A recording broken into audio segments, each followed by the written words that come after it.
Hi guys, Martin here with another roundup of all the latest racing game news straight from the Team BeamNG website.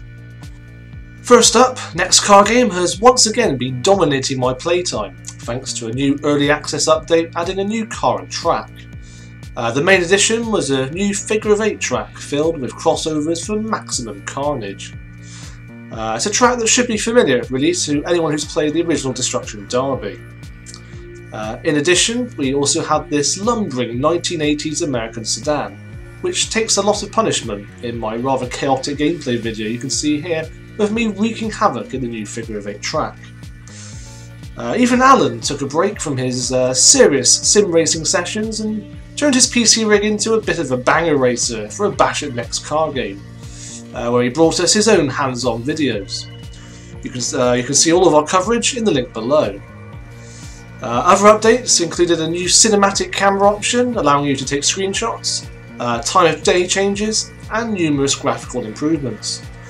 Honestly, it's been some of the most fun we've had in a long while, and we look forward to seeing how next car game progresses over the next few months, as right now it's absolutely addictive and looks and plays extremely well indeed considering its early state of development. Next car game has certainly had a lot of publicity lately. It's been a great success for Bugbear, and rightly so to be honest. It deserves all the recognition it can get for its achievements. Its main competitor, BeamNG Drive, may about to be getting some more exposure of its own too, as it's now entered Steam Greenlight. If it gets enough votes, of course, it will be made available to purchase on Steam at a later date, though it will probably end up on Steam Early Access as well. I'll admit I haven't had a chance to play it myself yet, but from what I've seen, BeamNG Drive's soft body damage system arguably looks more realistic than next car game's more exaggerated damage in terms of how the cars crumple. At this stage though, it's purely just a tech demo, so it's actually a lot further away from being a fully fledged game than next car game currently. But nevertheless still well worth checking out by the looks of it. Elsewhere, Need for Speed Rivals has had some extra exotica, with 2 new car DLC packs. The first is a Ferrari pack containing the iconic F40 and its younger, ugly sister, the F50. I'm not surprised really to see more Ferraris in Need for Speed Rivals. After all, this was the first Need for Speed game in 11 years to feature Ferrari, so they're bound to flaunt the license whenever they can. Including the F40 was pretty predictable as well, given that it's one of the most famous Ferraris of all time.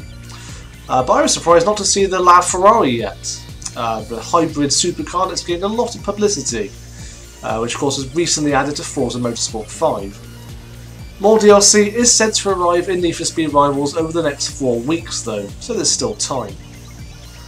We also have the new Jaguar DLC pack, adding the classic XJ220 and the new CX75 prototype, Jaguar's hybrid electric concept car, which makes its game debut here. Also, COP versions of each car are available in separate Ferrari and Jaguar police packs. Or, alternatively, you can buy combo packs that bundle both the racer and police versions. Full pricing details can be found in the link below. Forza Motorsport 5 has also had some new content. We've been getting used to the monthly car packs as of late, but this time we've been given a new track, which is good to see given that Forza 5's small offering of tracks to race on was one of its most common complaints. Road America is now available to download. It did appear in Forza 4 before, but as with all of Forza 5's tracks, it's been completely remodelled, which explains its delay. Best of all though, it's available free of charge. 2011 GT Academy winner Jan Mardenborough has taken a step closer to becoming a Formula 1 driver. He's been signed on to Red Bull Racing's driver training program, where he will drive for the Ardent International team in GP3. His talent on the track was very plain to see indeed during the GT Academy, so it's great to see him get closer to achieving his goal. You may remember too that Alan also interviewed him a while back during our GT Academy coverage last year, so do check that out. Meanwhile, the rather sprightly McLaren 12C GT3 race car has been added to Assetto Corsa in the latest of its long line of fortnightly updates. It's notable for appearing in the recent Bathurst 12-hour endurance race. The Patch also updated the engine damage simulation, but you can read a full list of changes on the Team VVV website using the link below. Project Cars also received its fair share of updates and new cars. We had early developer versions of the Mercedes C-Class DTM Coupe, the Ginetta G40 Junior, and also the Alton Park circuit. We also had a brand new trailer too. Though really a new Project Cars trailer really shouldn't be news anymore by now. There's certainly been plenty of fan-made trailers in the past, pretty much doing Slightly Mad Studios' job for them in showcasing the game's graphical capabilities. That just goes to show really how closely connected they are with the community. This trailer was different, however, as it's technically the first official trailer for the game released by Slightly Mad, even though technically it was still made by a fan. You know the drill though, use the link below to watch it in full and tell us what you think. So, moving on from thoroughbred racing sims to kiddie kart games. What can I say? We like to cover all avenues on VVV whenever we can. We've been teasing it a lot lately, but we finally have the final date confirming when Mario Kart 8 will be racing off the line on Wii U. Set your course for May 30th. We also have a new trailer showcasing the return of the Koopalings. It's hard to go wrong with Mario Kart really. Once again, it looks like good clean fun. But we'll have to wait and see if it can really move the series forward and make the Wii U a more attractive prospect in the wake of its more high-tech next generation console brothers.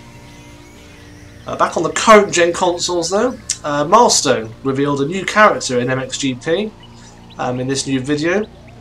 Although this time it's not a rider but actually a girl. Say hello to Monster Girl Grace, who visited the studio to wear a skin-tight suit and jiggle around a lot. Strictly for motion capturing purposes, of course. Again, it's all in the name of making MXGP an authentic motocross game experience. Just try not to get too distracted and keep your eyes firmly on the track while racing. My god, that digital face still creeps me out. But we'll forgive for Milestone, as this isn't a next gen release, and you probably won't see the character models up close in game anyway. Last but certainly not least, the next GT Vision concept has been revealed. This time though, it's not even a car, but a high-performance speedboat inspired by the Mercedes-Benz AMG Vision Gran Turismo concept car from Cigarette Racing. It was revealed at the Miami International Boat Show, and yes, Polyphony did have some involvement in collaboration with Mercedes. But before you ask, no, it won't be appearing in Gran Turismo 6. Well, I wouldn't put it past Polyphony, who seem to love every form of transport going. That's it for now, but I'll be back next time with another roundup. As always, you can check all the latest racing game news on tvv.com, and you can also follow us on Facebook and Twitter.